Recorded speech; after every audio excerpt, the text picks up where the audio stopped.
Rick, have you ever heard the expression, the customer is always right? Let me ask you something. How intelligent do you have to be to take a food order? Jesus. There's a special run in hell reserved for people who waste good scotch. How do you know this? That's what I do. I drink and I know things.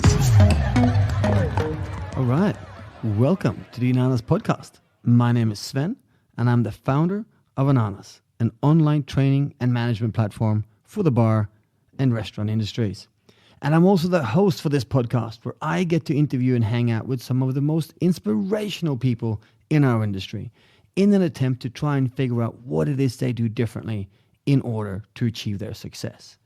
Now, in this episode, we are talking to perhaps the most passionate industry professional that I have ever met, the powerhouse and the living industry legend that is the unstoppable force of Dean Callan.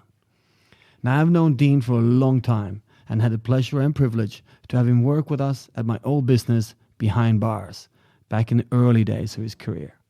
Now, since then, Dean has, of course, traveled the world and made a name for himself as an encyclopedia of knowledge, an absolute firecracker of passion, and is liked and looked up to by thousands of bartenders around the world.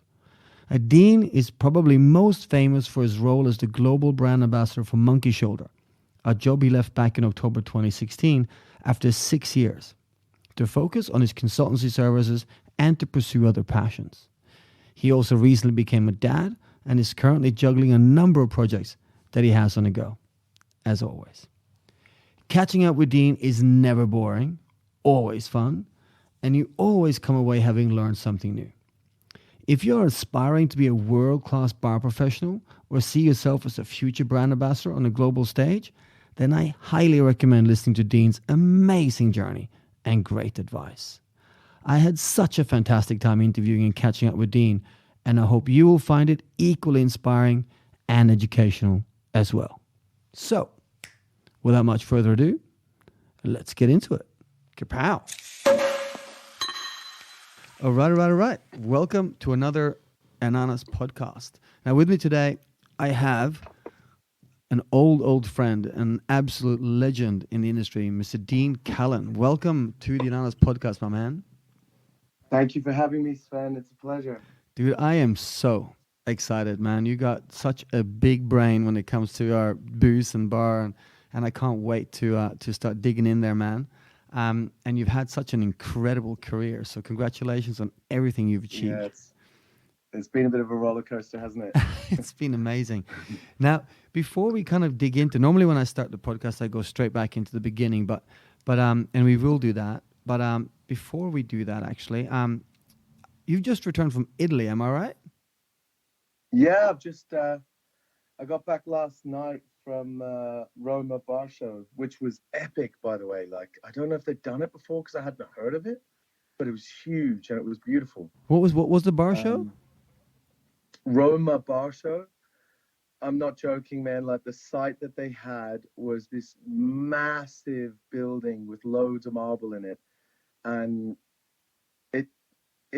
I don't even know how to describe it. Like, I haven't seen a show that big. You know, remember when Sydney Bar Show was really, really big? Yes. Like, when it was at its height of having stands and everything like that, it would have been twice that size. Oh, wow.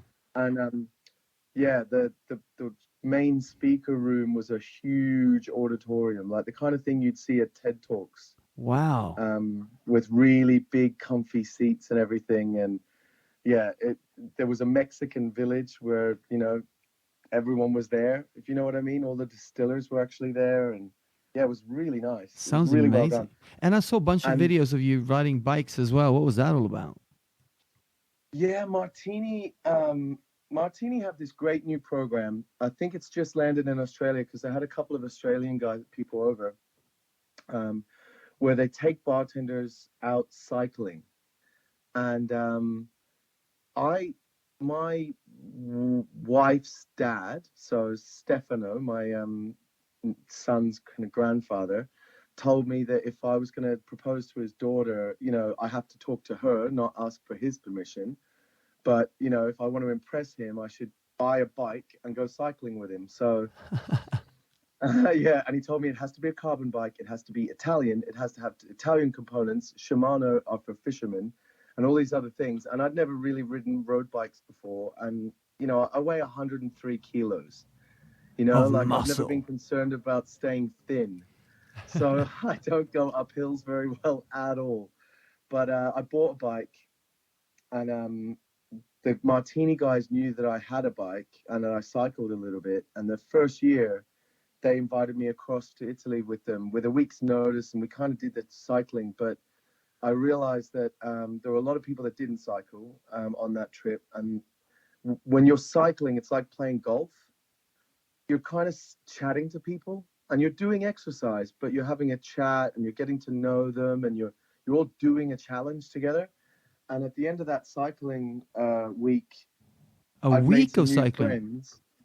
Yeah, it was like it's 3 days of non-stop cycling, so Oh, it feels wow. like a week. But yeah, we did 300 k's this trip, and like 2 of the climbs were like 8 kilometers uphill non-stop, like 8 k's constantly climbing up a hill. It's really hard. Wow. But yeah, so it was really, really good, and I realized that it was a good program, and I've been turning up to every class that I can turn up to, and meeting a lot of young bartenders there that then come back to the cabin and hang out. And I've made a lot of new friends in the industry without having to get drunk with them, if that makes sense. Yeah. So it's a very positive thing. And when I find over the last 20 years, you know, when you put people that have 20 years experience in a room with people that have 2, and the people that have 2 are really passionate and want to go far in the industry, you know, if they get 2 days of chatting to people with a lot more experience than them that are, let's say, more established, they're going to learn from it and they're going to gain from it. And the people that have been around for a while are gaining as well, because they're seeing things through fresh eyes again. So I think it's great. So I'll, That's as long awesome. as I keep getting invited, I'll keep turning up. That's great. What's the name of the program? It's called Martini Racing Ciclismo, which is like, it turns out that Martini used to sponsor a cycling race team 100 years ago. And then it's moved on to, like, you know, Martini Racing that does the Formula One racing and all that sort of stuff. Yes. Yeah, they've moved on to bigger engines. But hopefully, if we can get enough bartenders on bikes, you know, they might come back to the cycling side of things, because it is actually, honestly, it's really good for you. Fantastic. Yeah, you'll still have an aperitivo at the end of a ride, but you're not getting drunk in any way, shape, or form. It's just a couple of Fiero and tonics and then some pasta, and then off to bed, you know? So this whole going off on a quick tangent straight away. I love this thing. It's awesome. So the how important is health and fitness to you? Like I'm just seeing, you know, we just had a bar week down here, and Camille came down and she was doing yoga every morning during bar week. There was a seminar on mindfulness. Do you see, you know, brands playing a bigger role in, I suppose, health and fitness in our bar industry, and also how important is it to you to be I suppose, living a healthy life? Well, Big question. my son was born 10 weeks ago. Boom.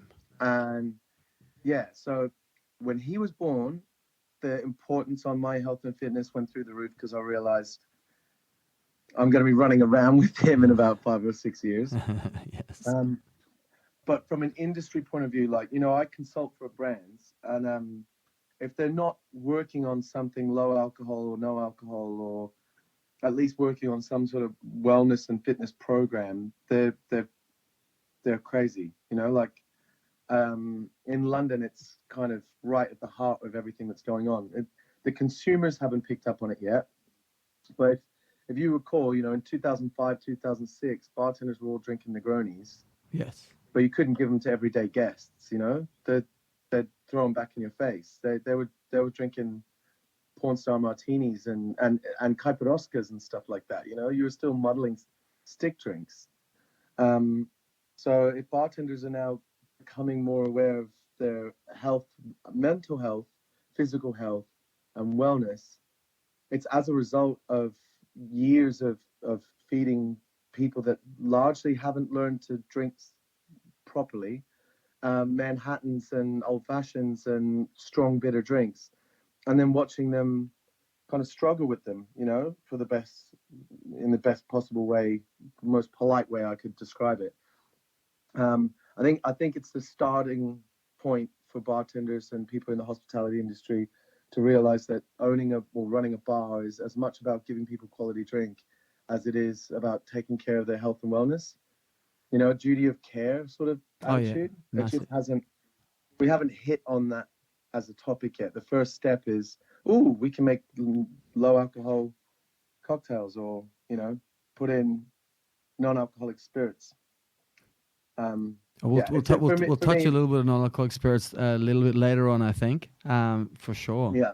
So since you finished up with, as a brand ambassador for Monkey Shoulder a few years ago now.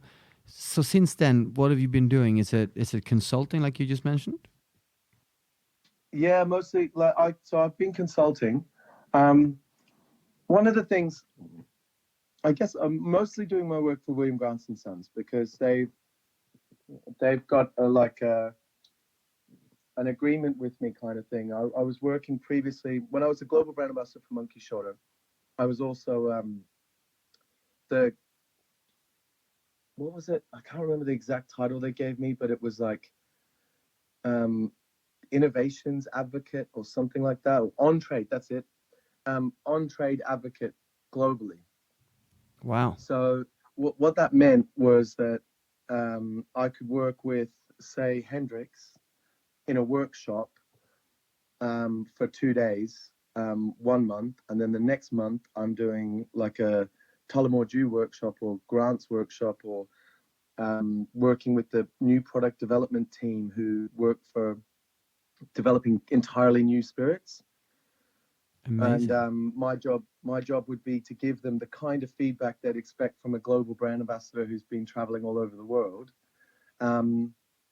but also from a perspective of someone who's worked within their business for a while and has worked at all the distilleries and understands production. So I did that for a few years, and that gave me a kind of very niche set of skills where I can help put together and hone new product development. So I do a lot of that now. That's so cool. But it means that like you're constantly signing non-disclosure agreements, and the more I know about what goes on in that area, the less likely I am to pick up work with other bigger companies, if you know what I mean. Because I'm right. Of course. I mean, I did the same for many years, consulting, and most of these companies want you to be more or less exclusive, right? So that makes a lot of sense. Now, I want to go, having started a bit with what you've been up to lately. I want to go right back to, I'm not going to necessarily call it beginning, but go back a few years. I've known you for 14, 15 years now. Yeah, at least. It's been a while. I remember when we first met, I think I was hosting a vodka training at Chalk Hotel in Brisbane. And I was blown away with your passion for the industry and your insatiable kind of quest for knowledge. And so I remember being so impressed that I recruited you to work with us at Behind Bars for a while before you you did ended up spreading your wings and going out to conquer the world. The first thing you said to me after I think about 4 or 5 questions, you were like, "That's a good question. What are you doing here?" That was funny. Yeah, I'll never forget it. I don't think I've ever done a training session where I've met somebody who's so interested. It was just fantastic. So, looking back at those early days in bartending, what was it about the industry that captured you and inspired you to go ahead and make a career out of it? Because a lot of people come into the industry as a quick fix while they're at uni, and only a few of us kind of really stick with it for the rest of our lives almost. What was it about it that hooked you, do you think, in the early days? To be honest, I wanted to be a bartender since I was a kid, but I didn't have I didn't have any idea what bartending was actually like. My vision of what bartending was the surly bartender behind a bar in a Western film, like Ooh. with a shotgun, and the good guys are friends with the bartender, but the bad guys are also friends with the bartender. You know what I mean? Like they sit in between the good and the bad in society and kind of mediate. Oh, the saloon was the That's the way focal I've point seen of the it. town, right? Back in the day, the Yeah, saloon was it. exactly. That's where everybody went. That's it. And my dad, I'm from Ireland, so my dad was saying that if you want to be a bartender, you need to do a trade. Yeah, you start when you're 18. You're going to work as a tradesman for a few years before you're allowed to serve drinks. So then I thought you needed to be a super professional. And when I was 18, I was a laborer working in construction, and I was making like Aussie dollars. I was making about $2,000, 2,500 a week Wow. in before I became a bartender, because I was really good at telling people what to do in a way that they actually did it. And my dad was using me as kind of like a foreman on massive construction sites. Wow. And I did a couple of TAFE courses. I did a workplace training and assessment course, and then 2 cocktail bartending courses. And I got all my degree little papers together and went to the Gold Coast because I thought that was the pinnacle of where bartending was at. And Why not? I applied for a job at Melba's on the coast because that's what everyone told me was the best cocktail bar. And they said no to me straight away. And they told me they don't hire without experience. And I said, well, how am I supposed to get experience? And they said, go work somewhere until you're good enough to work here. So I said, okay, well, I'll work here for free until I'm better than the worst bartender that you currently pay. And they said, okay. And I worked there for free for 2 weeks. Oh, wow. Before they were like, this kid's crazy about bartending. Let's just pay him. That's I was awesome. making a fortune in tips as well because all the customers were like, you're working for free? Here's the tip. Oh, wow. That is cool, man. You know what? Funny you should say. Like I did not the same, but similar. I remember I did a bartending course in the States, and I traveled, and I was like, fuck, I need to get some work. And I just go into the best bar I could find. This was in Auckland. And I remember walking in there, and they're like, you got no experience. I'm like, hey, listen, are you looking for staff? That's what I said. And they're like, no, we're not really. And I said, well, how about, just give me a shift. And if you think you can make do without me, right? Then that's fine. Yeah. But, I'm pretty sure that once I've done a shift in here, you'll give me a job. And they're like, whatever. But it's a Friday night, so we'll take a free shift, right? And it just, having that confidence in what you can do. And, sometimes we're obviously completely unjustified confidence on my behalf. But, it just gets you the job. Sometimes you got to take a chance. And I love that. Yeah, exactly. My benefit was that my brain retains detail really well. Like I retained all the information so that when I read through the cocktail spec sheet, I memorized them really quickly. And then I was making the cocktails and everyone's like, your cocktails are really good, mate. But where have you worked before? And I was like, no, here, I'm just doing them according to what the specifications written in the book say. You guys are just making it up. No one was making any drinks right. Oh, that's hilarious. So I did well. It was fun. That's awesome. Now, we're not going to be kind of strictly chronological here, so there's so much to cover with you because you've done so many things. So whilst we're still talking about bartending, I am keen to know how you came about getting a job at Milk and Honey in London, which is one of the most famous and influential bars. I think that might be largely down to Tim Phillips. All right, awesome. So you got me a job at Milk and Honey, man. You know that, right? I doubt it.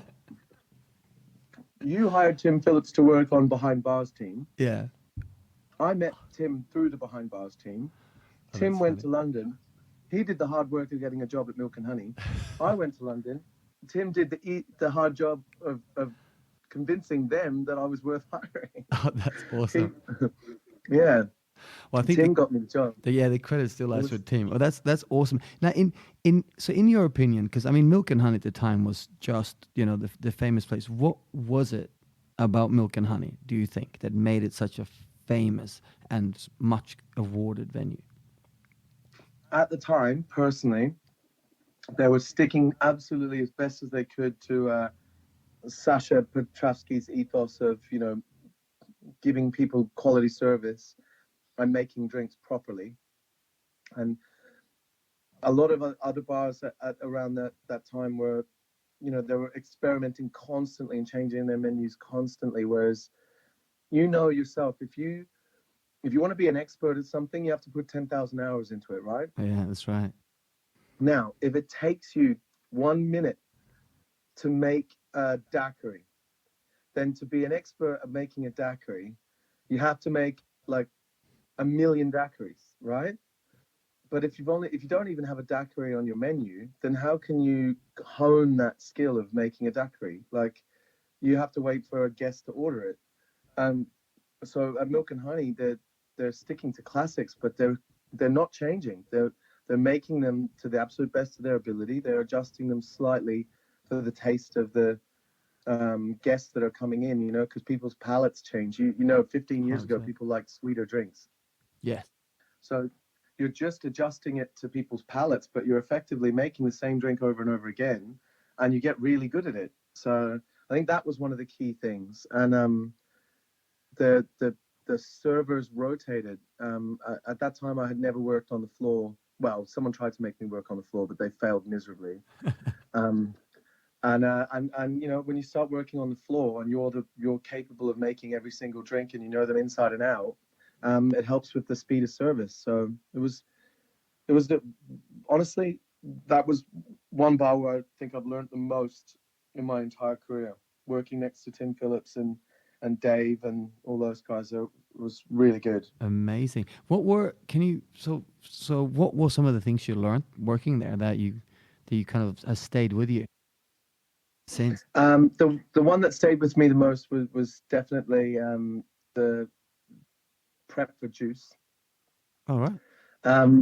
You know, there's 3 or 4 floors in Milk and Honey, and as the juice starts running down, rather than juicing another bottle of juice that is going to end up sitting overnight, you're running up and down the stairs, balancing what's left of the lime juice between all of the different floors based on how many people are in the room. And if you've got more lime juice than you do lemon juice, then you're starting to like convince people that they want to drink, you know, mojitos over whiskey sours.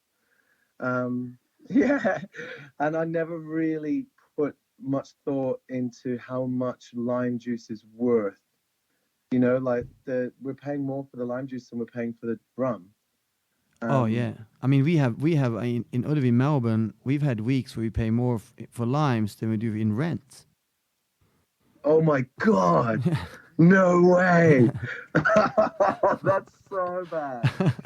Well, our rent is really comparatively, like our percentage of rent in Ullevi, Melbourne is like 3%. So it's, you know, not that crazy. But yeah, lime can be disastrously expensive, man.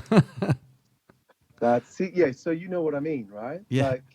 Like, I just took note of little small things, and you remember what I was like when I was in Australia. You know, like I was distilling things and making spherifications and going like as far as I possibly could to like do molecular stuff and constantly trying to push the boundaries. And when I got to Milk and Honey, I realized that I was probably better suited to chatting to people and telling stories, and you know, realized my skill set was in a different place. I'm not really that good at cocktails. Oh, I don't know I'm better about that. I don't know about that. I'm better at talking to people.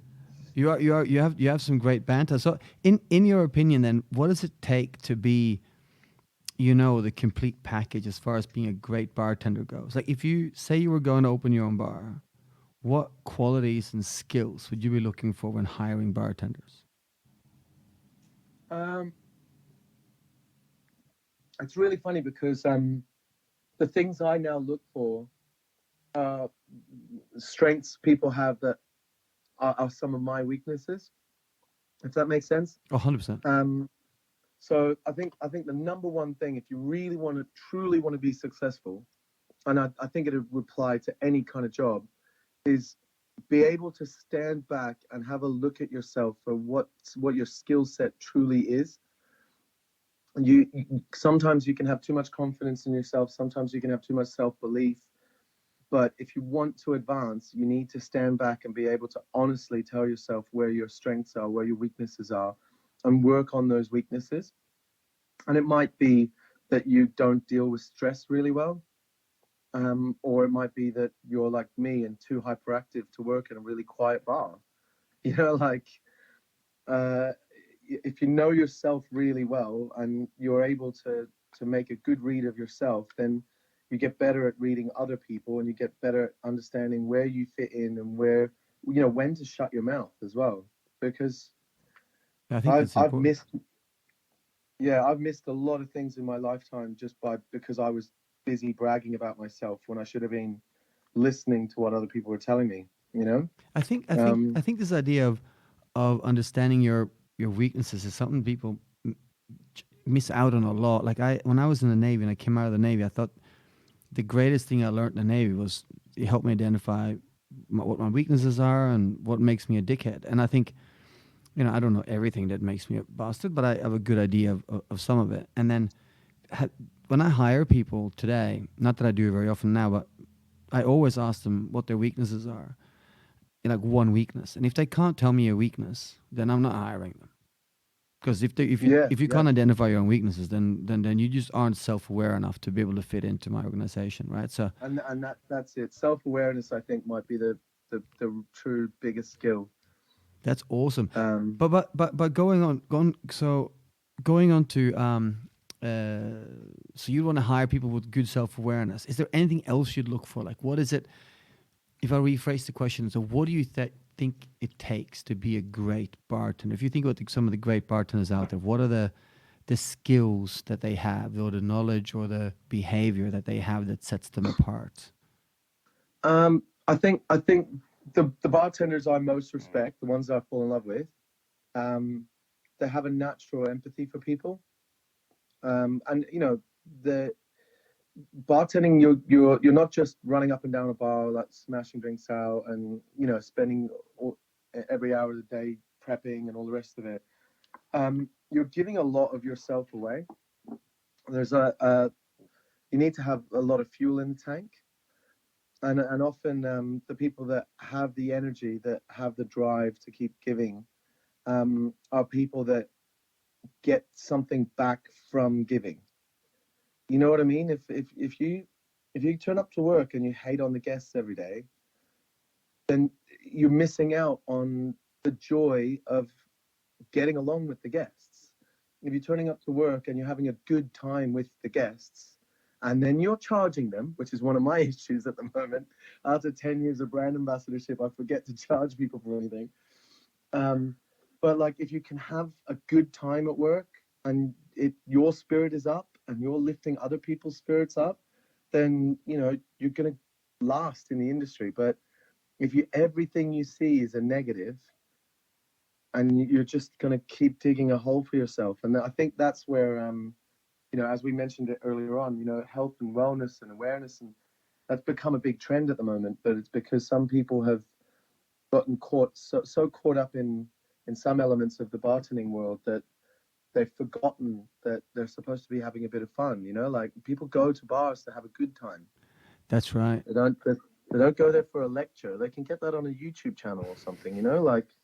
Oh, they get that at home, man. They get that at home. I think, or at school, or at work.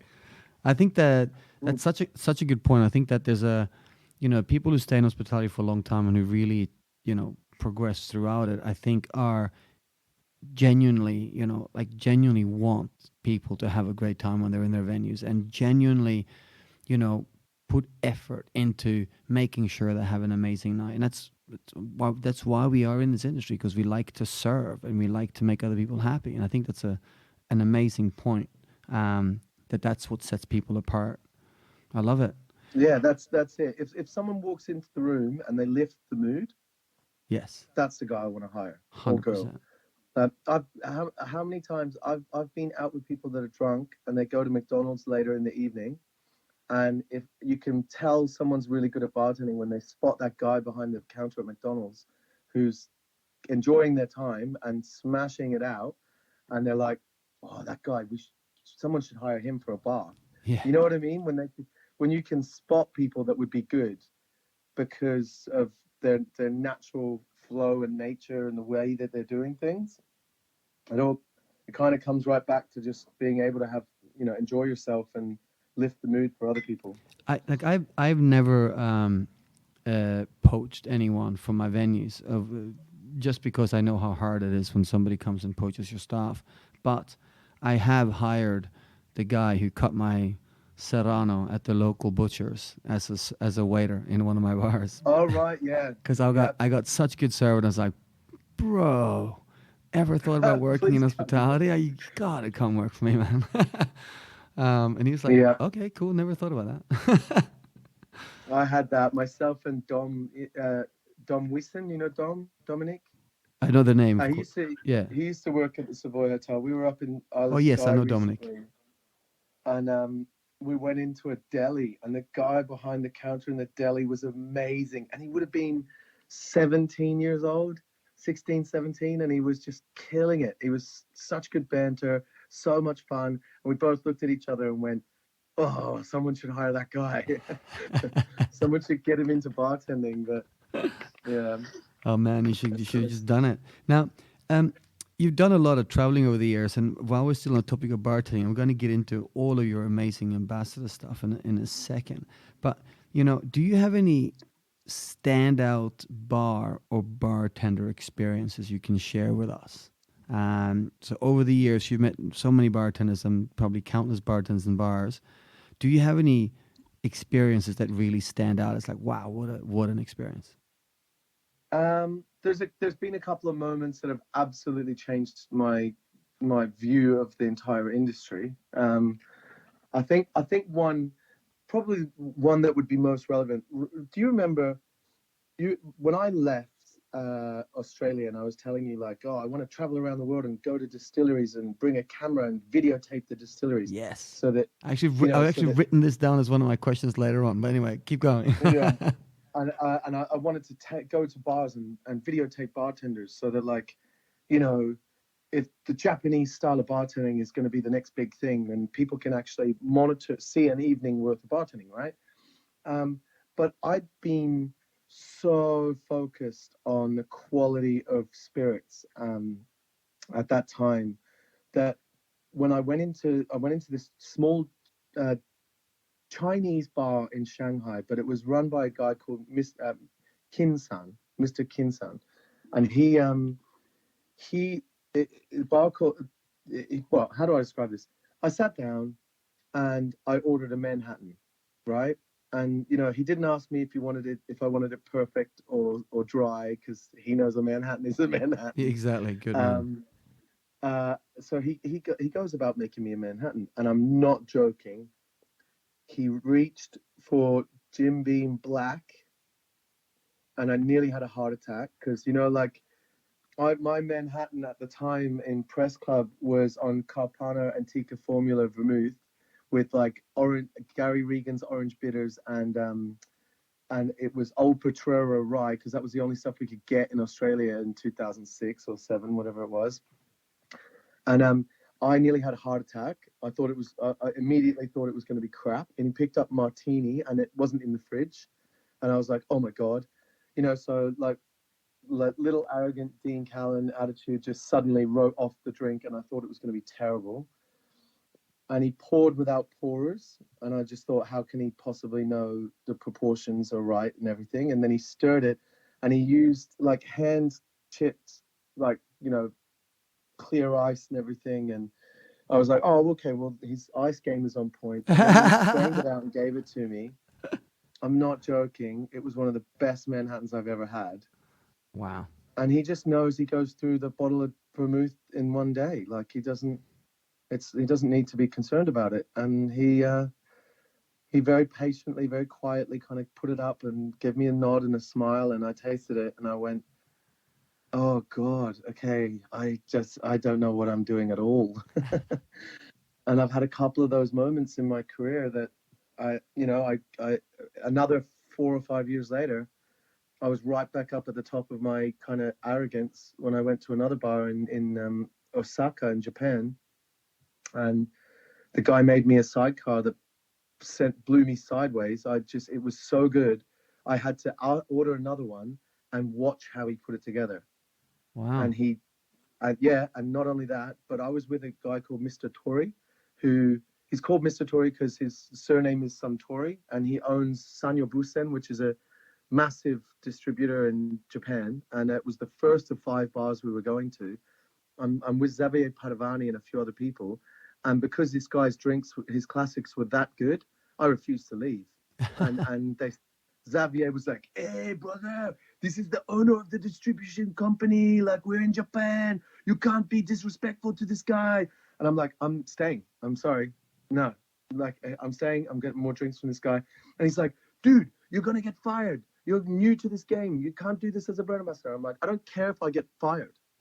I don't care." I was willing to give up my job and fly myself home to sit and be served by this guy. And we ended up sitting there all night. And then you'd love this, because he was so excited by how excited I was, he started opening the louvers, which we thought were the walls.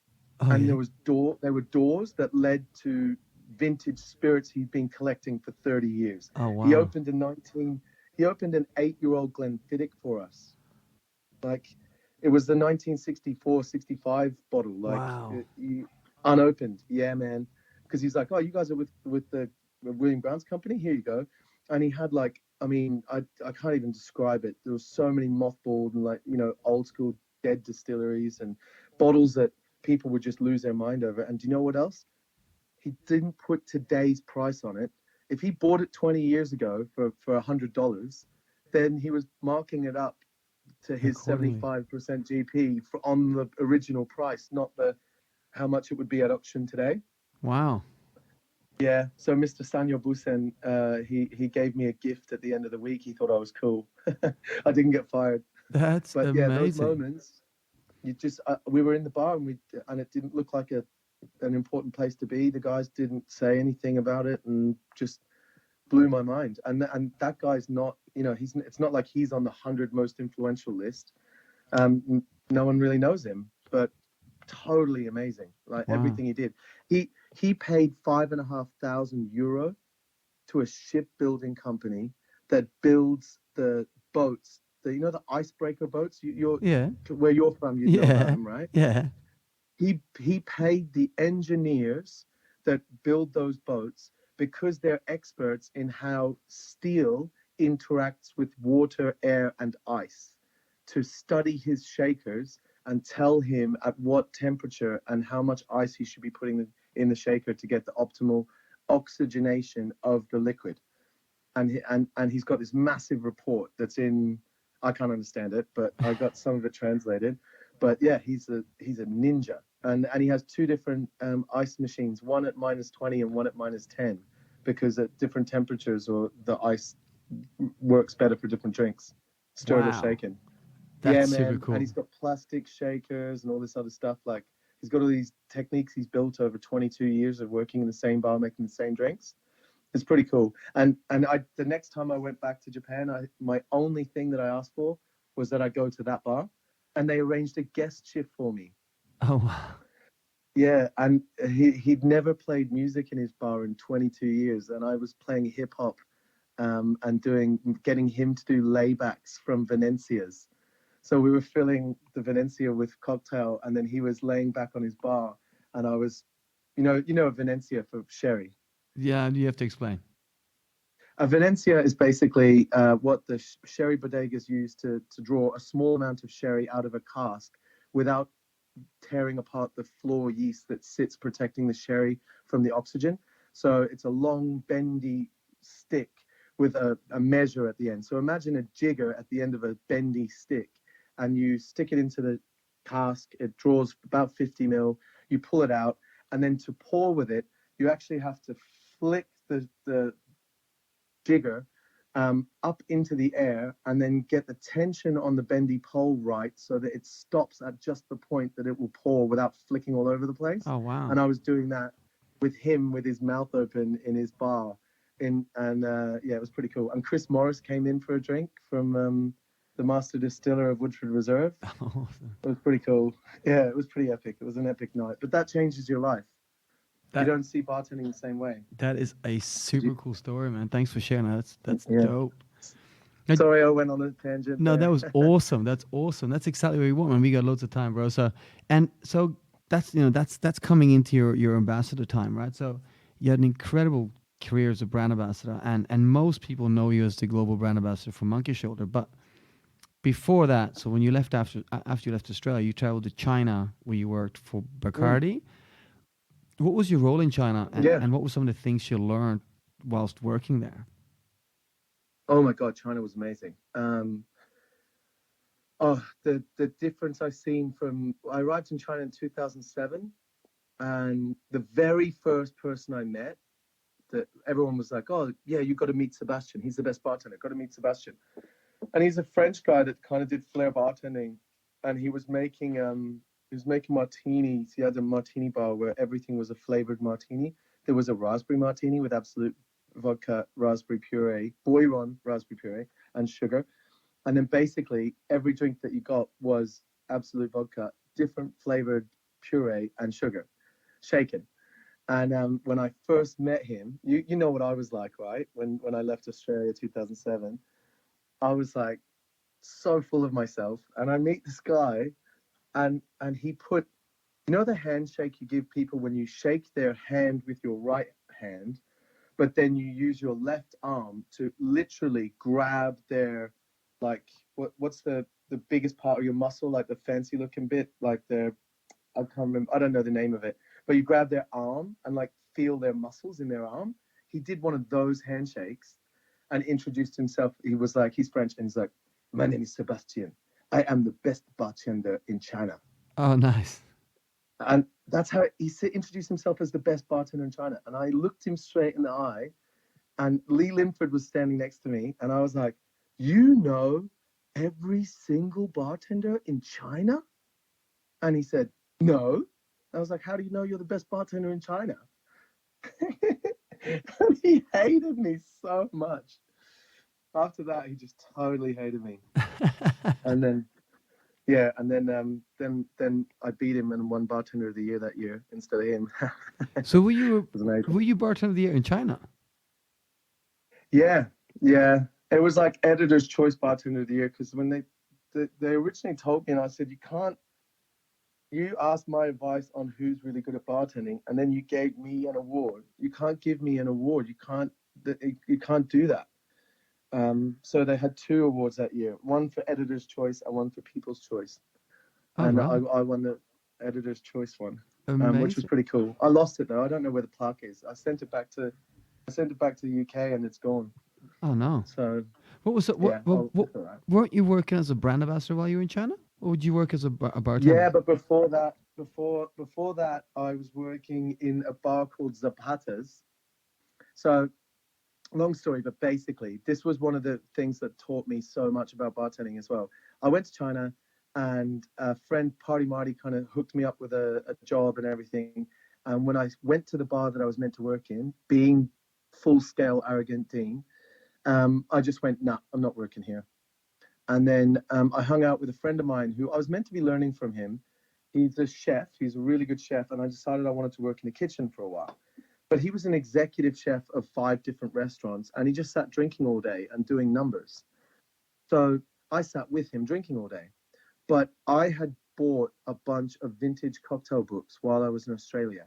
And those vintage cocktail books, I hadn't really sat through and read them. What most people do, I use them for reference. And if we're suddenly the Negroni is popular, or let's say the Boulevardier, I go through every book looking for the Boulevardier to find the earliest reference. And that's about what I was using it for. But I sat for about a month, and I went behind the bar, made myself drinks at a bar called Sasha's, made myself classic cocktails from this book, and then sat on the other side of the bar drinking them. And when Lee Limford arrived in town, Lee got a job down the road, and I just used to go into his bar and just smash drinks all day. And there was this bar next door called Zapatas, and Zapatas was this disgusting dive bar where they basically gave free drinks to women, and men drank Carlsberg at like high prices, right? So it was free margaritas for ladies, men drank Carlsberg, and then people would buy champagne and stuff, and they made a fortune, and it was the Southern Hemisphere's biggest account for Cuervo. Oh, wow. It was huge. Now, get this. I went in there because I'd been like a while, and I was like, I'm going to go pick up a girl, right? I go in there, and I look at the back bar, and they had 53 different types of tequila on the back bar, and everything. Remember the old porcelain Casa Noble bottles? Yeah. They had those. They had Herradura Antigua, which we discussed in Sydney. I'd just been discussing it at a bar show in Sydney, and you remember you had me working with Don Julio. I Yeah. was working as an ambassador for Don Julio. 100%. They had old bottles of Don Julio, right? They had the 1942 and everything. So it turns out someone went to Mexico and bought all the tequila they could get their hands on, and just went for as many different bottles as they possibly could, put it on a freight, like a shipping container, shipped it to China, and then put it on the back bar. So I went up to the bar and tried to order a shot, and they wouldn't sell it to me. And me being me, I stood there and demanded, no, get your boss. And this went on until we got to the GM, who was like, oh, you're that idiot that sits next door making his own drinks and refused to work with us. And I was like, yep, that's me. Well, if you work with us, you can drink as much tequila as you want for free. You get free food 7 days of the week, and you just have to work Monday and Wednesdays when it's ladies' nights and talk to girls. And I'm like, what? And he said, the Chinese bartenders are really shy with their English, and they don't talk to any of the Western girls that come in.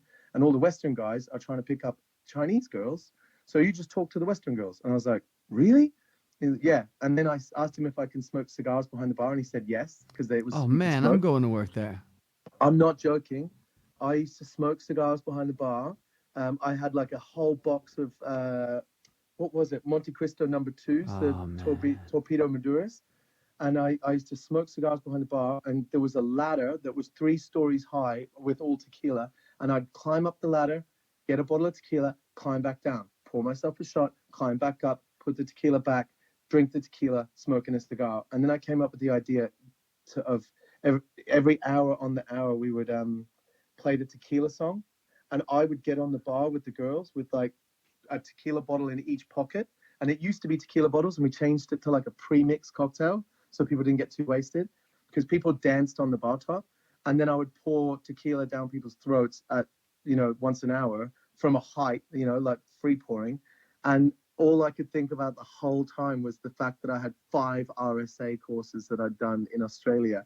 And this country, you can just pour tequila from the top of the bar into people's open mouths. It was amazing. I had a load of fun. Man, I never thought I'd say this, but I might move to China and bartend. Sounds dope. Yeah. Well, that place is closed. Someone drove a Ferrari into it. What? Yeah. Oh man, so that's awesome, man. So in China though, so you did start doing some brand ambassador work, am I right? Over there? Yeah. I worked across all of Bacardi portfolio basically. It started out with 42 Below, and then it went to Grey Goose because Grey Goose had bigger budgets, and then it ended up being everything. So I actually used to sometimes I'd go to a different city, and I'd turn up in a suit. And like a tailored Savile Row suit, and I would present Grey Goose, and then I would go out the back, get changed out of the Grey Goose suit, and put on jeans and a Bacardi t-shirt, and then I'd go in wearing jeans and a Bacardi t-shirt and trainers, and do the Bacardi seminar, and then walk out and just change my shirt into a 42 Below shirt and put a cap on, and then come back in as the 42 Below guy. And the Chinese the same guys people. thought I was completely crazy. The same people. What's that? Same people, yeah, same group of people. Oh, that's They'd have a amazing. smoke break and I'd get changed. It was really funny.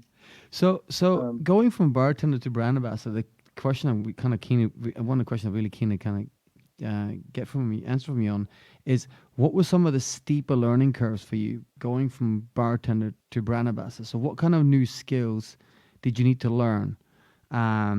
And how did you approach, acquiring those skills? Because it's a very different job being a brand ambassador to being a bartender. Well, it is, yeah. And bartenders, if you're listening to this and you're thinking about becoming a brand ambassador, the number one thing I would give you as a piece of advice, having worked for Diageo, Bacardi, and William Grant's on brand ambassador work, when you leave the bar to work as a brand ambassador, you no longer work in bars. You now work in marketing.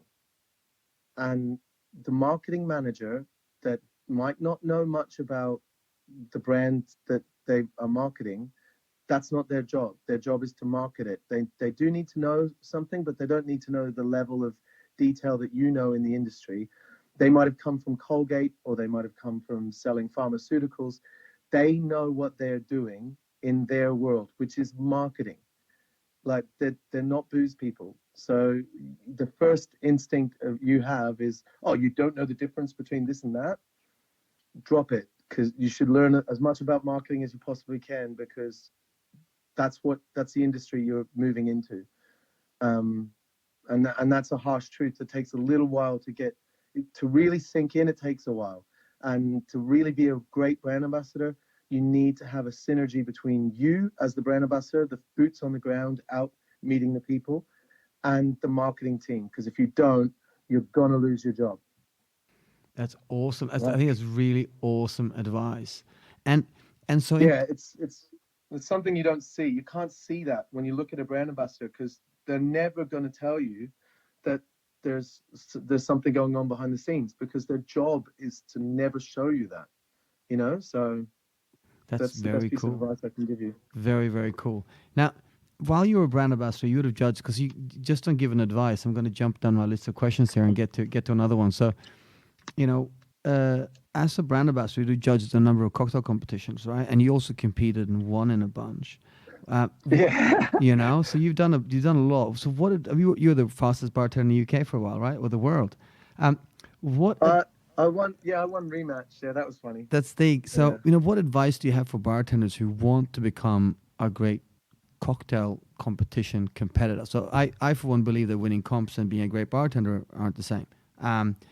They're not mutually inclusive, but they're not also mutually exclusive. But if you look at winning comps, what advice do you have for bartenders who set out to be a good cocktail competitor?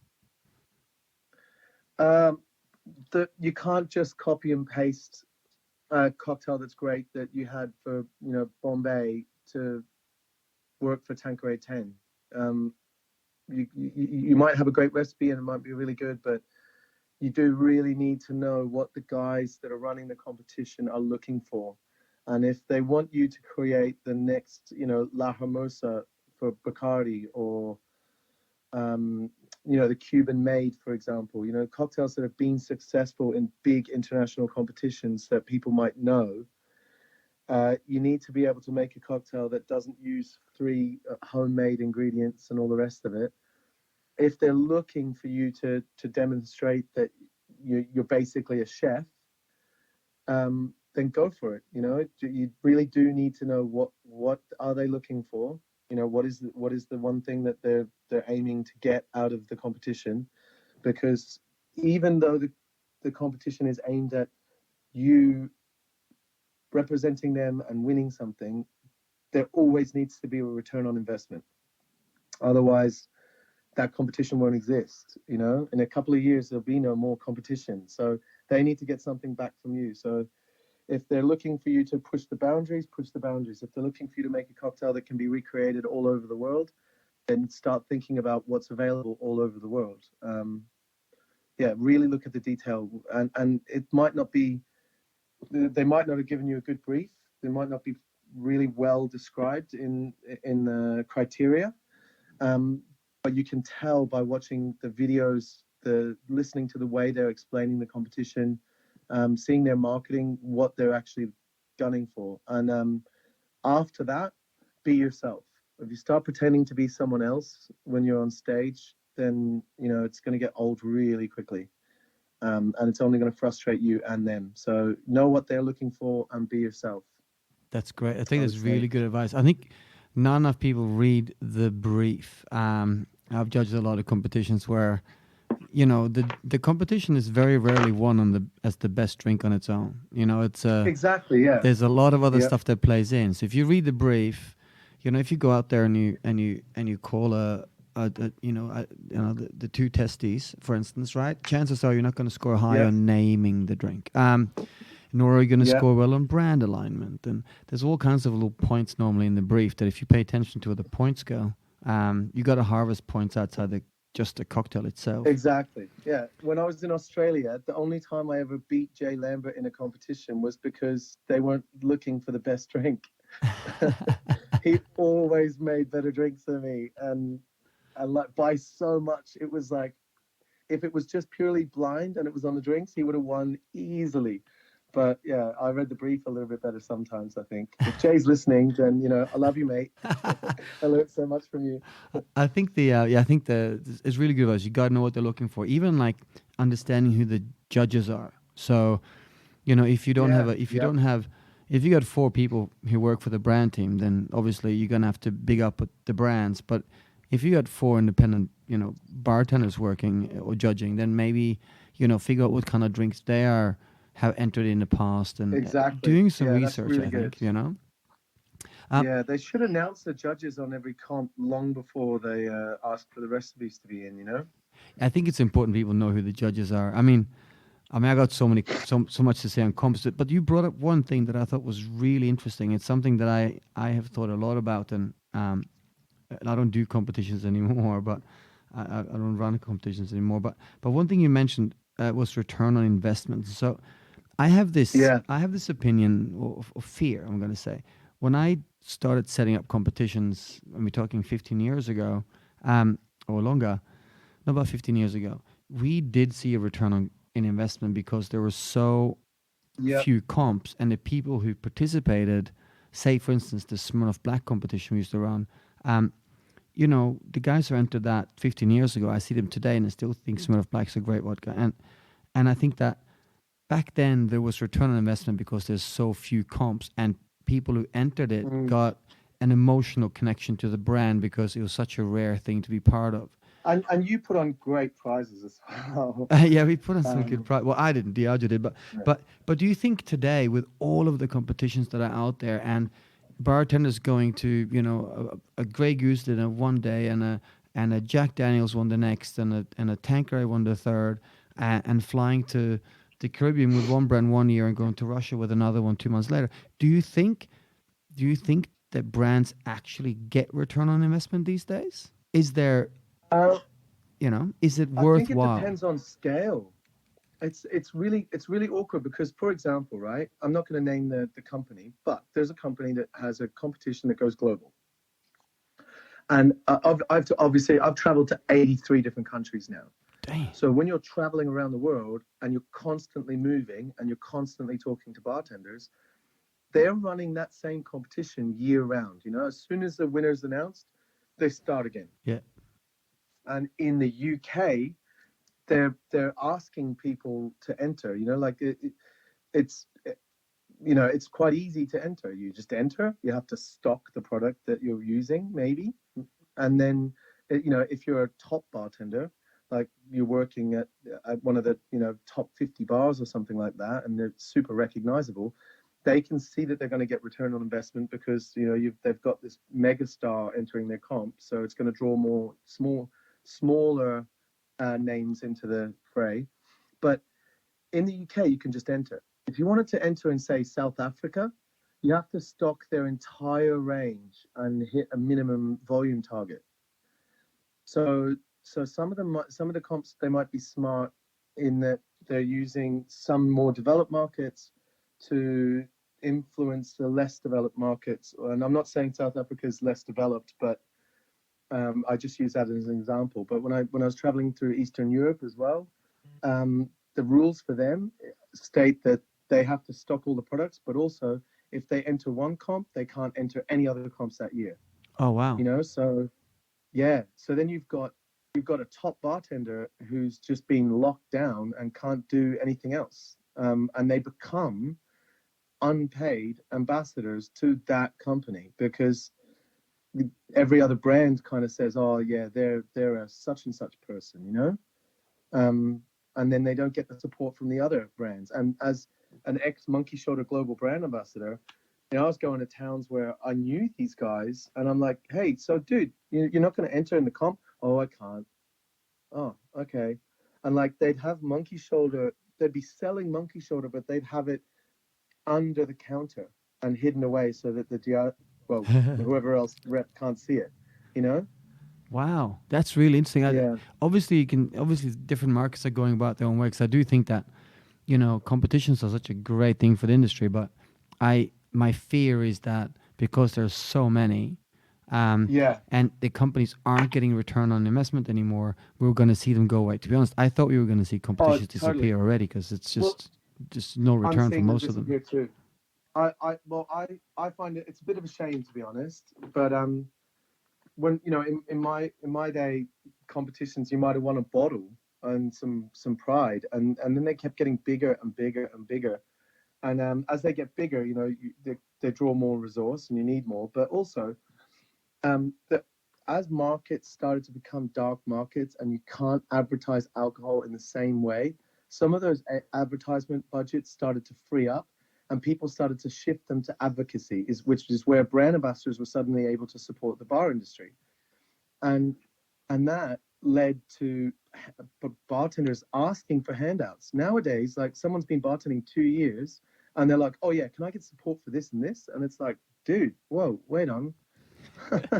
Are you still going to be around in another year? Like, you can spot a career bartender, and they're the ones that you might want to help here and there, but there's not an endless pot of money, and it gets harder and harder as a brand ambassador to convince the marketing people who keep coming in fresh from Colgate, or from pharmaceuticals, or selling condoms, that they're like, why are we investing in these bartenders? Oh, they're quite influential. Oh, cool. What are how many Twitter followers do they have? They don't really have Twitter followers. Oh, okay. So what, have they got like 60, 70,000 followers on Instagram? No. And like 100,000 followers on Instagram is a micro influencer. You know what I mean? Yeah. It's crazy. It's crazy. So like they're influential, but they work 7 days a week or 6 days a week in their own bar, and they're surrounded by their own friends, and they post something on Facebook and they get the Facebook feedback loop of everyone saying that they're awesome, but they don't realize that, like, that's not famous. No. So, yeah, it gets to be a bit difficult. Do you think? And I think that pot will dry up, because there's going to come a time when it's impossible to demonstrate a return on investment, because there's not really one anymore. I think that's right. It's I'm really worried. Like, there's a recent example. Again, I'm not going to mention companies, where somebody won quite a large competition here, and then pretty much immediately afterwards started as a brand ambassador for another brand. And when you see that happen, you can see how brands go, wow, like, there's a lot of money we put into it, and there's just not a lot of return. Yeah. And it'd be a real shame to lose competitions, because it's through competitions that people are encouraged to really take the trade seriously and to become professionals. Yeah. And it's also how you make a name for yourself, so you can then go out and open your bar and get press, etc. So it's going to be a delicate balance, and interesting to see where we go in the future with this. Well, the beauty is bartenders are intelligent and creative, especially the really good ones. So they'll find a way to make themselves valuable and to get themselves out there. I've got a format for a really cool competition that involves lots of different brands. So when all the big ones, if they do disappear, I can come out with my one and be like, hey, you just have to give a tiny bit each, and then we'll have this great competition, Ooh, I love that. We'll have to talk about that. We'll have to talk about that off air sometime. Backup plan. Yeah. Hey, so you just mentioned before you visited 83 countries. That makes me want to ask a question. So, do you have any tips and tricks for how to avoid or how to deal with jet lag? Because that's a lot of travel, bro. Okay, so for me, you see people turn up to Tales of the Cocktail and start smashing Baroccas, right? Do you? I don't know. Like, man, that's not going to help. Like, if you're making sure that your vitamin levels and your nutrients are up every single day, then after a few years, you won't notice it, but you won't be crashing like everybody else, because you've got good nutrients going into your system. For me, when I was a global brand ambassador for Monkey Shoulder, I had hired a few like guns that were really good brand ambassadors. But we were a party brand. We became a party brand. When you're working as a lifestyle brand and partying all the time, it starts to take a toll on you. So I was fine. Like I was like, I've been drinking all the time my whole life. But I realized that the rest of the team was starting to like die.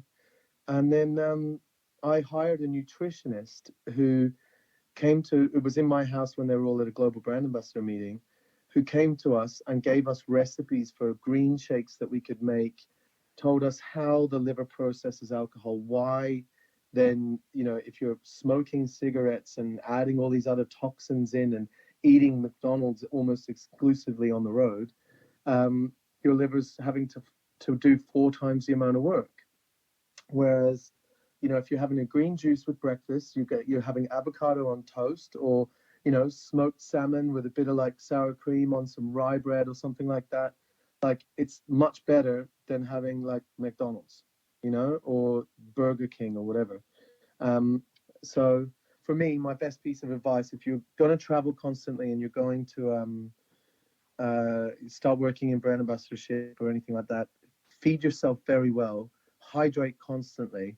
When it comes to the going out and straight after you've landed on a flight, I tend to find, and I learned this from Jacob Briers, that if you land and you're feeling a bit like groggy, to acclimatize as quickly as possible, stay up until bedtime in that country, even if you've been awake for 2 days, and then go to bed, and stay in bed and try to keep your eyes closed until the sun comes back up, and then get up. And even if you're tired halfway through that day, push through and go to bed at nighttime again, and you'll acclimatize much faster than if you keep having little power naps.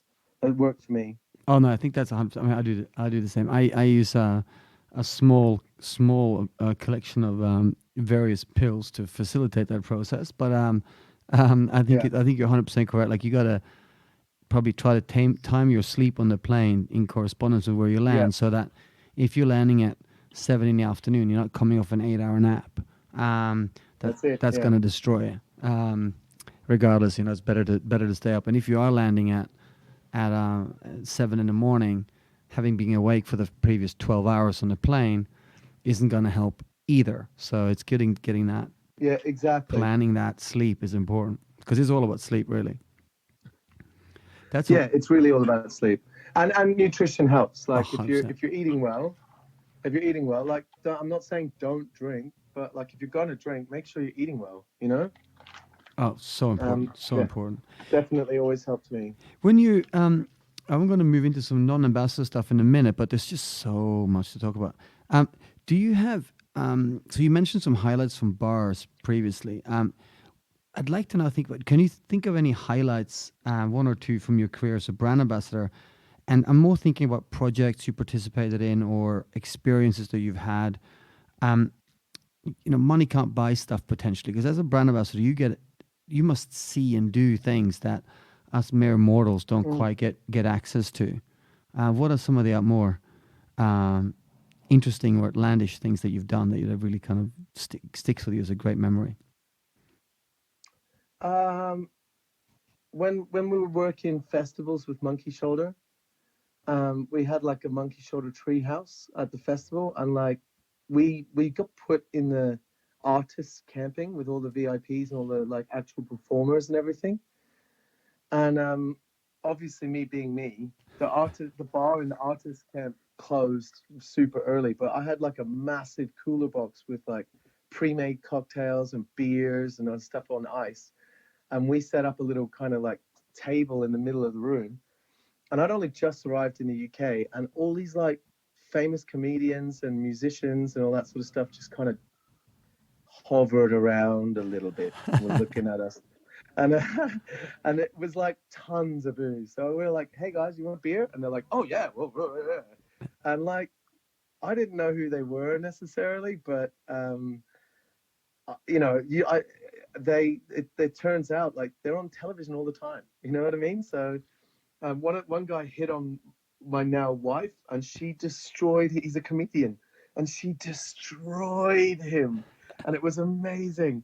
And then we used to wear monkey shoulder branded dressing gowns, and the security were all hanging out with us the nights before, and the head of the entire festival, with like two big headsets on and everything, and wired up and mic'd up, was like, "Let me bring you guys backstage," because they're one of the biggest acts was on, and she couldn't find her little badgie thing, and we didn't realize that she was stopped. She'd stopped. She was just behind me. She stopped. We gave the bouncer a handshake, and went straight in. And she got stopped looking for her little badge, and then she was like, "Oi!"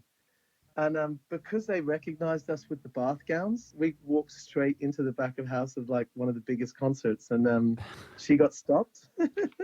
I'll never forget that. That was that's amazing. hilarious, man. That's awesome. Yeah, it doesn't sound like much, but it was pretty epic. Oh, dude. Dude, I I got have it. to say. I think I got one last question on your many ambassador stuff before we get more into into some of the stuff you're doing today. As you've traveled around and you've met, everyone. I think I look at your who your Facebook friends are. There's not a luminary in the industry that you don't know. Is there, have you had? Are there any specific people that you've met throughout your career that had a great impact on you? Can be advice, can be philosophy, can be, just anything that's stuck with you. Really, of all these people that you've met out there, who have you? I suppose who do you see up to as mentors, and who taught you really important lessons, and what have those lessons been? Do you think? Big questions here, man. Well, you're one of the people that's had a big effect. Let's not talk about them. Well, I know. Let's not talk about that guy. yeah, but you sometimes you meet people and they meet you and they're like, "Oh, this guy's passionate," or whatever, and then they just move on and they've got no interest in helping you or moving you anywhere, right?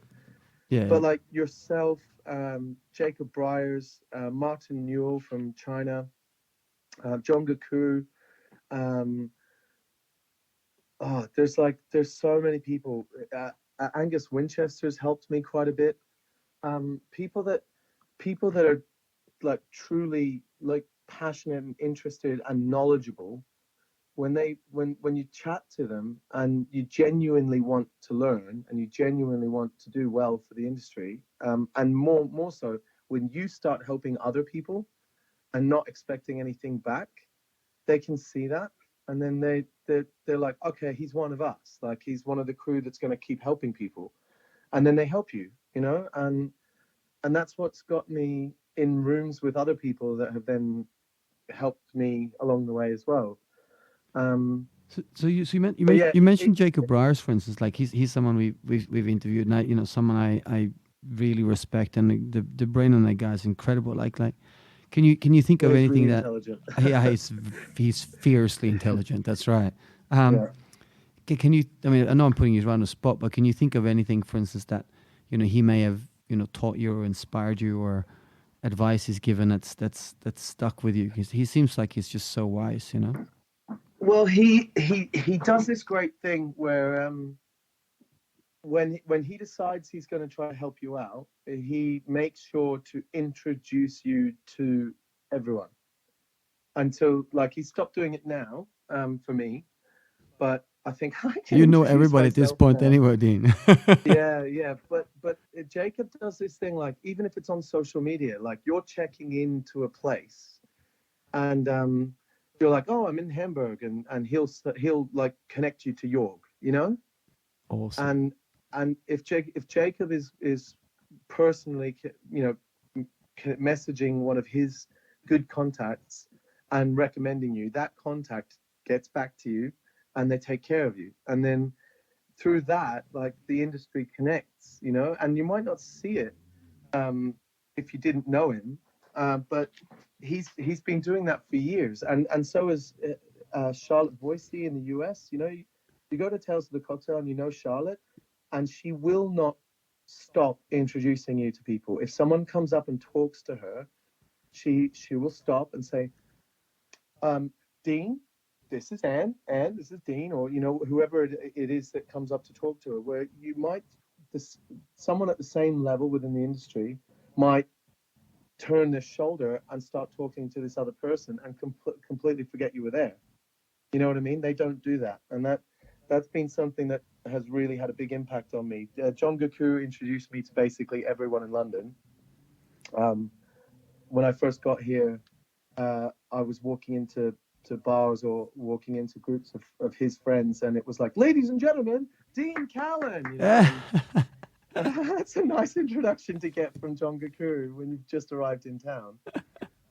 That's amazing. And that was off the back of the Bartender of the Year comp. Remember, he judged that year when you told me, do not do what you're saying you're going to do.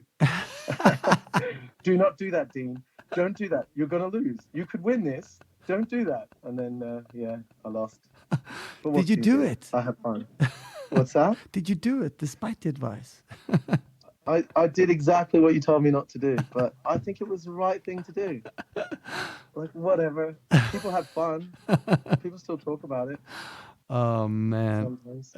I just wish there were camera phones in those days. Oh, man, dude. I sometimes give bad advice, so you probably do best at ignoring it, man. Oh, no. You were right. You were right. It was the year I took the piss out of the judges and got Naren on stage, you remember? And I got other contestants like Tim Westell was my security guard. Oh, that's right. I remember this. Yeah, and I was basically like, this isn't really a Bartender of the Year competition. A Bartender of the Year competition would require bartenders to understand responsible service of alcohol and the fact that we're only allowed to make 15 ml measures whilst in this building. Do you know what I mean? And I made 15 ml measures of each drink just to follow the guidelines that Spanton Media had set out. Yeah, I was totally trolling David Spanton. He didn't like it at all. It was fun. Oh, man.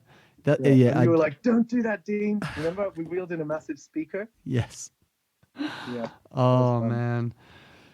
Oh, well, dude. Yeah. But you went on to do great things, man. Yeah. So moving on to kind of what you're doing these days. So you're consulting, and then recently you've also launched a YouTube channel. And for me, like I said, I remember you planning to travel the world when you kind of left behind bars and with the aim to visit distilleries and shooting a travel show kind of thing, and just documenting it all.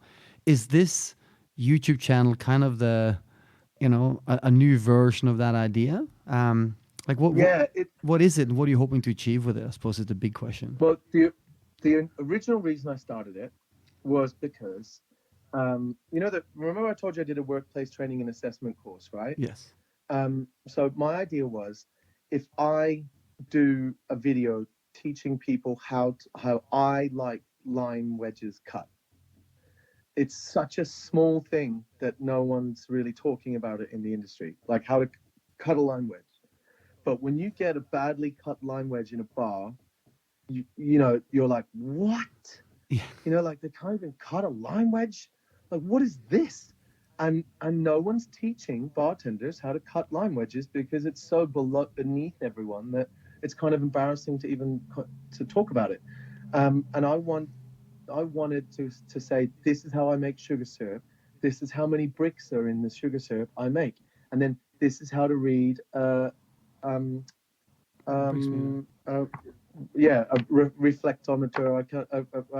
I don't know how to pronounce it, so I get a bit caught up because is it reflectometer or reflectometer? Anyway, it doesn't matter. But if I do the training when the bar first opens, then I'm doing the training. But then my head bartender does the next round of training. When someone else comes in, right, that person's being trained by the other staff, which is kind of Chinese whispers. And sometimes you've been doing something for 6 months and you slowly change through habit the small things. And by having those videos online, if we change it, I turn the cameras on, I shoot the thing that I need, this is how we're cutting lime wedges now. I delete the lime wedge video, I upload a new lime wedge video. It goes in the list of all the things. And if you start working for me, you could have spent 6 months watching all my videos, whenever you were on a bus or on a train or whatever, and you get a sense for how we do things and whether or not you want to work with me.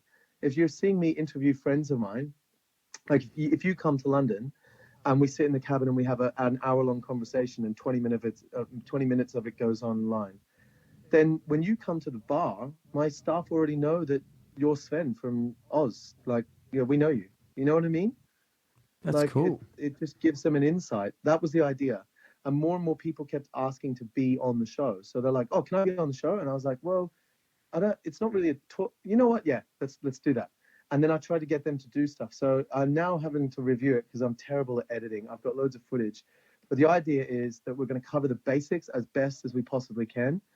And then when we get to more advanced stuff, if I'm talking of fat washing, I'm going to talk about fat washing with Don Lee for a week, and then get a fat washing video out. You know what I mean? So it's as best as possible from the horse's mouth. For everyone, so they've got a channel they can just go straight onto. That was the idea, and now I've converted the cabin a little bit so that people can sit and drink in there when we're shooting a show. And I'm thinking about doing like a live version, if I can ever get the time, where you turn up to the live version of the show, you pay for a ticket, and then me and whoever else is doing the episode that day make drinks constantly and just send them out to you, and you're part of the studio audience at like a live bartending show. Does that make sense? Yeah, that's super cool, man. I love Yeah, that. it'd be fun. And if you're a brand ambassador for a brand and you come on the show, you come on the live show. But like, if I sell 20 tickets, then 20 people sit in, and the brand ambassador does their chat, and it goes online. It can go live, and then everyone in the room is drinking the drinks and chilling out, and it'll be fun. You can be part of the show. That's very cool. I love that. Now, for the record, obviously, like we have this training platform Ananas, and we do teach Yeah, people. exactly, We yeah. do teach people how to cut limes for the same reason. We have an infographic on all the different ways you can cut limes and videos on it all. And it is interesting. It's one of those things. When you said it, like that whole idea of, people don't want to teach it because it's boring. But if it's not taught, it gets done inconsistently and it gets done wrong. Yeah. And it looks terrible when gin and tonics are coming out with different styles of citrus and they cut different ways, and it just Exactly. and video training now, online training is just where the industry is going to have to go for consistency. You didn't need it, I think, 10 years ago or 15 years ago, because consumers, they got Yeah. the same stuff everywhere. But now every bar specializes and do their own thing and create signature drinks, and they want to have a consistent product, and consumers expect more. So training people every 3 months when you got 4 new staff members, that's not often enough. It's Exactly. You need to And have it on tap. I was expecting after maybe 2 or 3 months of people working with me, when I do open a bar, I'll have a mass exodus. People will be like, "Screw this guy, I'm out." So is that the next step for you? Opening a bar? Is that the plan?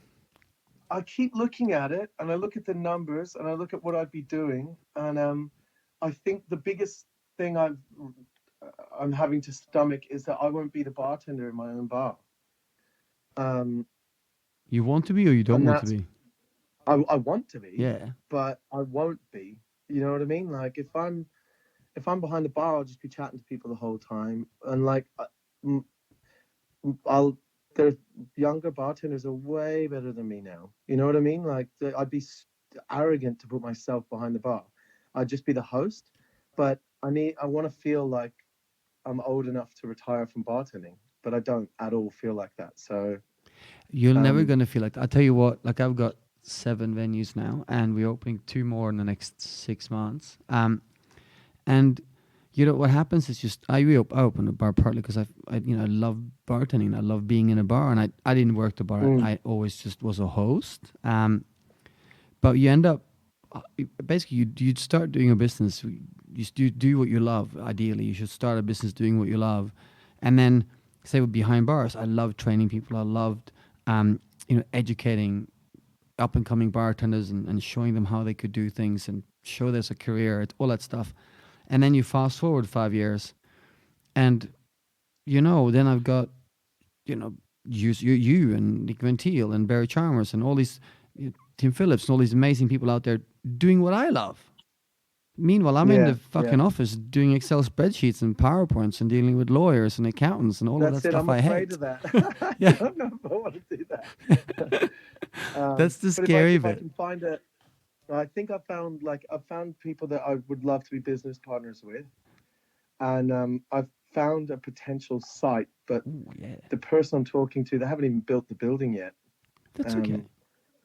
Yeah, so we'll see, but I'll get there one day. I will get there one day. I just need a bit of better business mind. I spend money on silly things at the moment. Dude, you can spend money on silly things. It's okay. You know what? I do a presentation occasionally for business people, and it's titled "How We Built a Successful Business by Ignoring Sound Business Rules." Ooh, Yeah, and that sounds good. because a lot of the time these business rules are generic, right? Whereas the stuff that's going to make you outstanding sometimes means just doing it your own way. Like, you're not going to disrupt anything if you follow the playbook. And it's by ignoring the playbook sometimes that you that you get something really amazing out there. So I think that's Well, my business at the moment is basically me making drinks for people in the cabin. so the YouTube channel is a commercial enterprise at the moment, or is it more like a No, a hobby? I don't want to ever. I don't think I'll ever be able to or try to monetize the YouTube channel. I've had a couple of people send me private messages telling me to get like a Patreon account. And then what people just subscribe with whatever amount of money they think it's worth. And that helps pay the bills. But at the moment, I'm earning the money I'm earning from being a consultant. I'm investing back into the show.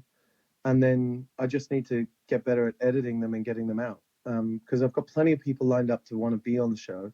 And they're interesting people with a lot to say. But if you see something on that show that seems branded, it's not paid for. Like, the only thing people give me is like some stock, which then other people who come to the cabin and don't bring stock then drink. So it's effectively sampling. Super cool, man. Yeah. I love you. I mean, honestly, I love your passion. I mean, you're the one of the most passionate people I've ever met in this industry, man. And it's so good to see that you're still so passionate after so many years in the industry. I know we're going to wrap it up in a second, man. I've got a couple of quick questions for you. Probably more kind of looking towards the future and stuff like that. I mean, you pay attention to what goes around the world. What are some of the outlier trends that you've seen in bar and restaurant world recently that you think may become more mainstream in the future? So you know how trends work. To start with, it'll be, something small that happens in maybe an opinion-leaning bar, or someone really forward-thinking is doing something, but it's kind of isolated. But then, and some of these things never take off, but other things become trends, mainstream trends. What are some of these things that we're seeing that currently is just kind of scratching the surface, but might actually balloon out? For me personally, I think I'm being kind of selfish here, but I think there's a couple of areas where the bar industry has hit. I'm not going to say a plateau, but there's only so much we can do. Yeah. For example, like when you're looking at cocktails, like if you go to Scout and try the drinks they're making, like they're making amazing drinks, they're batching it all up. Like, you kind of think, where can you go with cocktails? Like, once you've hit that level, right? Like that, this is like super tasty cocktails. When you go to, like, if I go to any of your bars, like, you can't get a better selection of whiskey than that. Like it. But when it comes to music and lighting, I think there's a lot of places that are concentrating so much on the drinks that they're forgetting about the playlist of the music or the quality of the sound that's delivered to the guest. And for example, Roma Bar Show, I said it was amazing. It was huge. It's a bar show. And every stand was alcohol.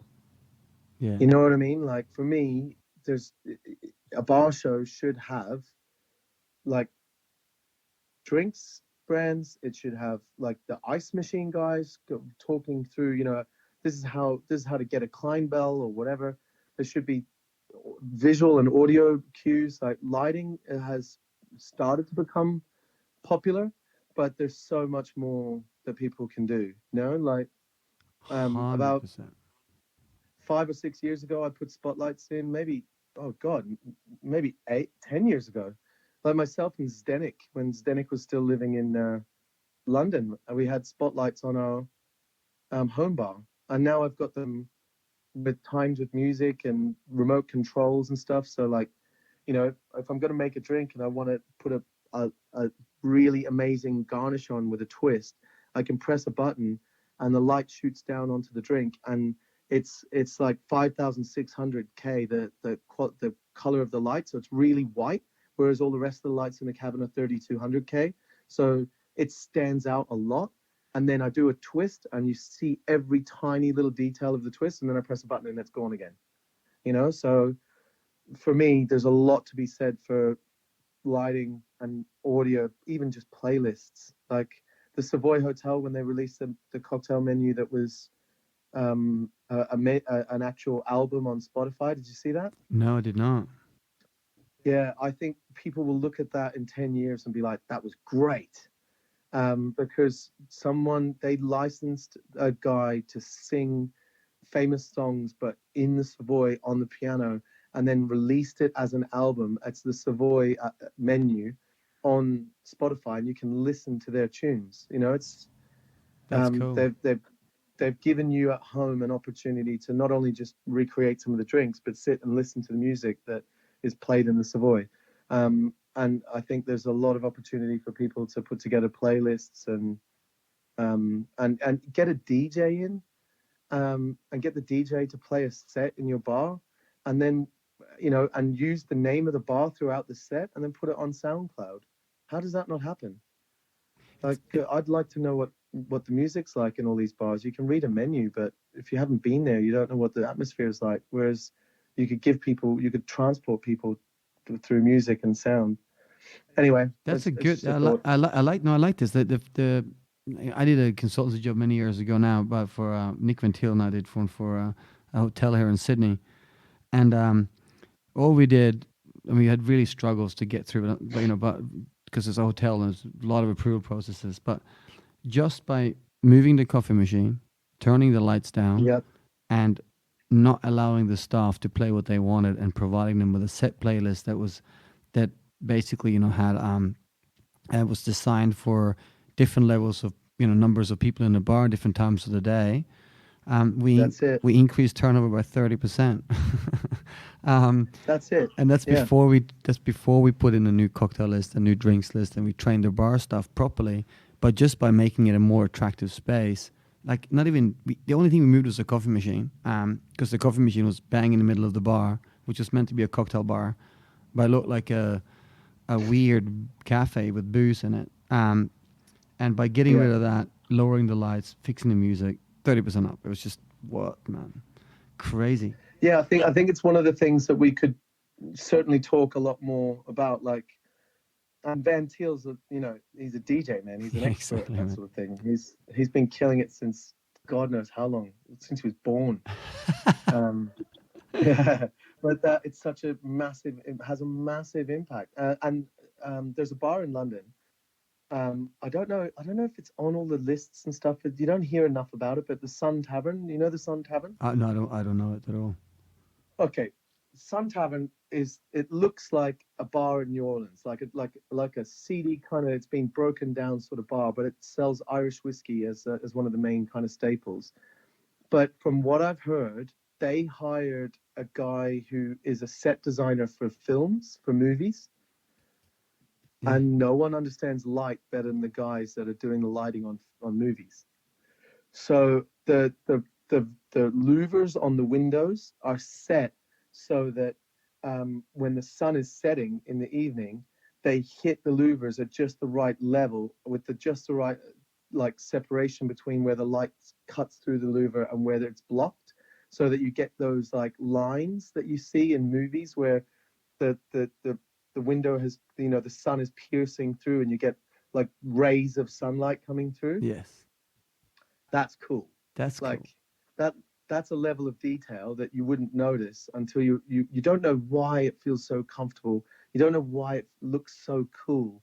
Because actually, if you go up close to something and take a photo of it with a flash on, when you get home and you look at it, flash photography looks like crap.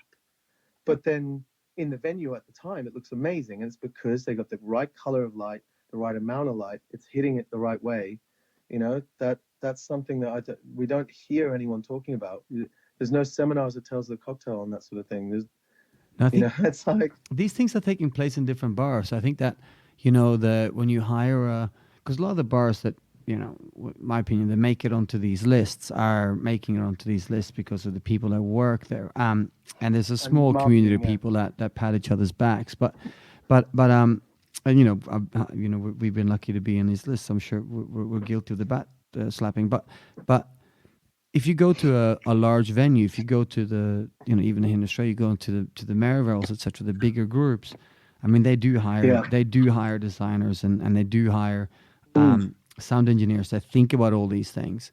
But I suppose you can argue that, some of these venues that they pay a lot of attention to that, pay less of attention to their drinks, and the venues that pay more attention to their drinks don't have the money necessarily to pay attention to the big stuff. So sometimes it's the people are doing the work, I think, but maybe not in the venues that are more known for their drinks. Do you remember the Victoria Rooms here in Sydney? Do you ever go to Victoria Room? Yeah, back in the day? 100%. I met a girl that worked at the Victoria Rooms recently. She was on the martini cycling thing. Oh, right. But yeah, and I was like, "What did Ben Walsh work at the Victoria Rooms?" Yeah, he did. Yeah. Back in the day, man. Yeah, I was like, "Oh yeah, Ben Walsh used to work there," and she was like, "Who?" I was like, "Oh God." And did Lee Potter Kavanagh work there? Yes, he did. Yes. Yeah, and then I said, "Oh, more recently, Lee Potter Kavanagh," and she was like, "No," and I'm like, "Oh God, I'm old. I'm so old." I'll tell you who else worked there.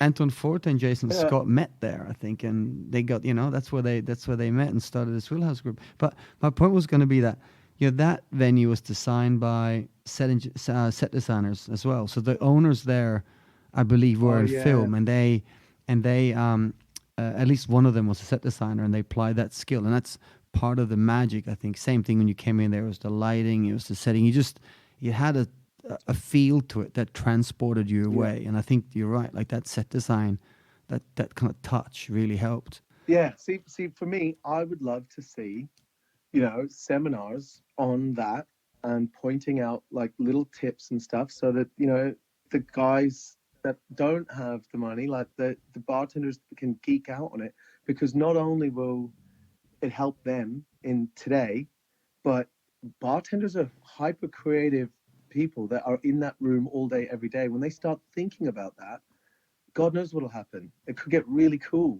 100%.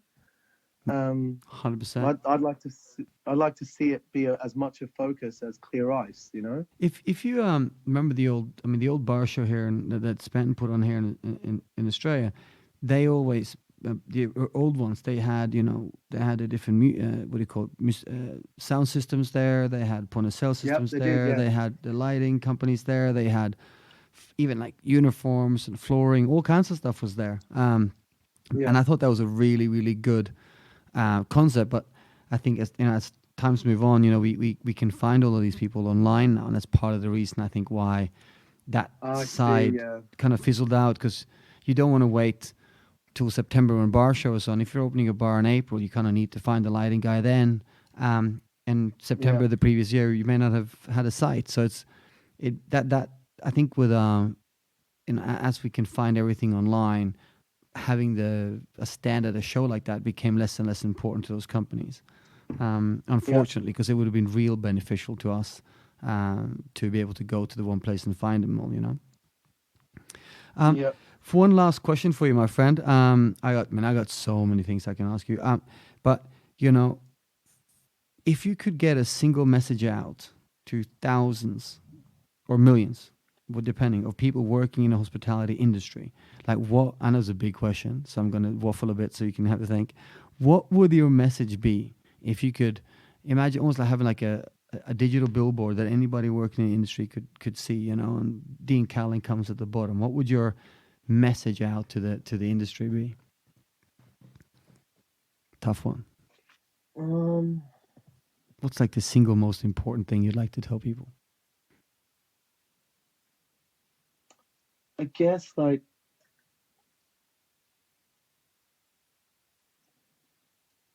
if you really want to keep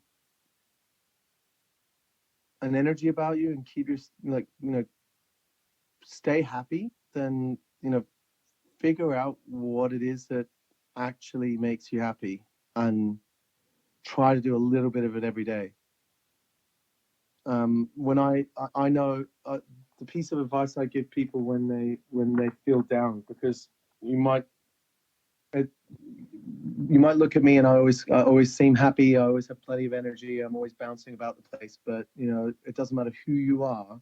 You're going to have low days, and I've found that over the last 25 odd years, the things that actually do make me feel really good is when I've helped someone else and they're doing well. And I don't need a thank you from them or anything like that, but like when I see that something I've done has helped someone, and it could just be someone's come into the bar in a really bad mood and they're having a shit day, and instead of me, my nature is to get aggressive and want to get rid of them. I try to help them, and if I turn that around and I see them having a good time and they're thanking me when they're leaving, instead of being like, "You're just a bartender, go get me a drink, boy," like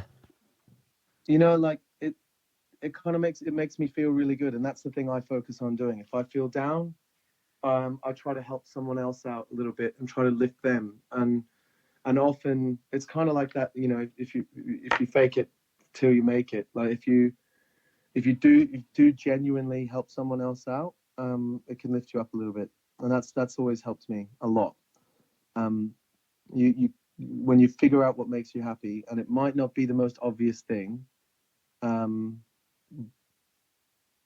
do a little bit of that. And that wait until the next time you're feeling really, really good about yourself, genuinely, and just take a note of what have you been doing the last 3 or 4 days.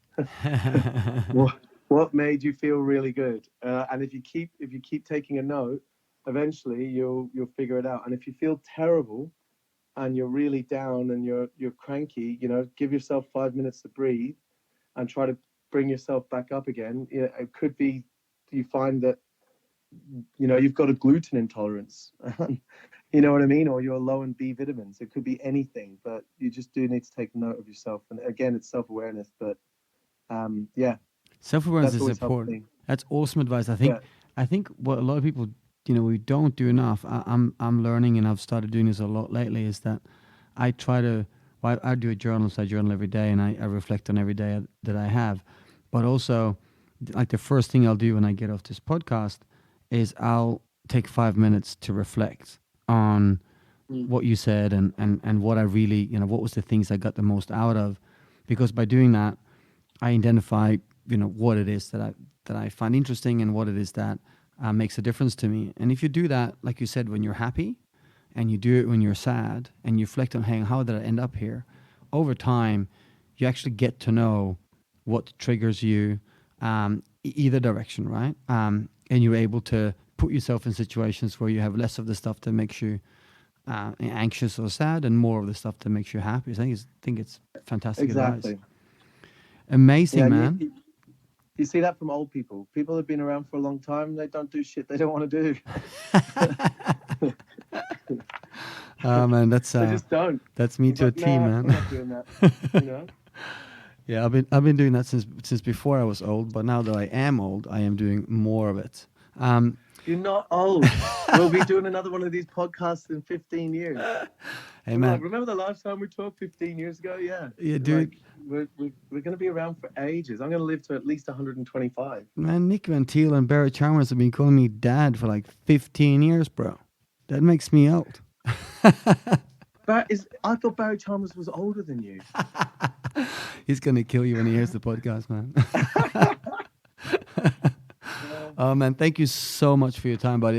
You know what? My You're an pleasure, absolute anytime. inspiration. And I got to tell you, you know, from the heart, watching you in your career and, you know, from the time I met you at Chocolate Hotel to everything that you've done and the impact you've had on the industry and the impact you've had on so many people around the world. I've never heard a negative word spoken about you outside of maybe Martin Lang back in the day. I'm joking. But you know, everybody that you touch, I think, and everybody that meets you just absolutely thinks you're such a legend. So thank you so much for taking the time out, especially with pretty much a newborn at home. I really, really appreciate you taking the time to share your wisdom with us all, man. It's been an amazing time. I'm super grateful. My pleasure. You're a rock star. Now go back to being a dad, my man. I hope you have an amazing day. We're going to go get some cinnamon buns. Woohoo! That'll be correct. All right, big guy. Thank you so much for the All chat, right. dude. Take it easy. Take care. Thank you so much, guys. Big virtual hug, my friend. Bam. Yeah. Ciao. Ciao. See you soon. Come on. All right. Boom, baby. This is Sven again. Thank you so much for listening to the podcast. I hope you found that both interesting and informative, and that there was something in there for you that you can take with you in your future career in hospitality. Now, if you want to follow what we're doing here at Ananas, pop over to our Facebook page. You can find us on facebook.com/Ananas Academy. Give us a thumbs up and a like, and there'll be loads of material on there. We'll be announcing any new courses and new podcasts on there as well. And if you're interested in learning more about what it takes to be a great bartender or a great waiter or a great server in general, go to ananasacademy.com and create your own profile. Now, if you're an owner or a venue manager and you'd like to give the gift of Ananas to your team, you can visit ananasacademy.com and create your own organization there and start inviting your team to start learning. That's it. Rock and roll. I hope to see you back here again soon for more podcasts. Cheers and kapow. Boom.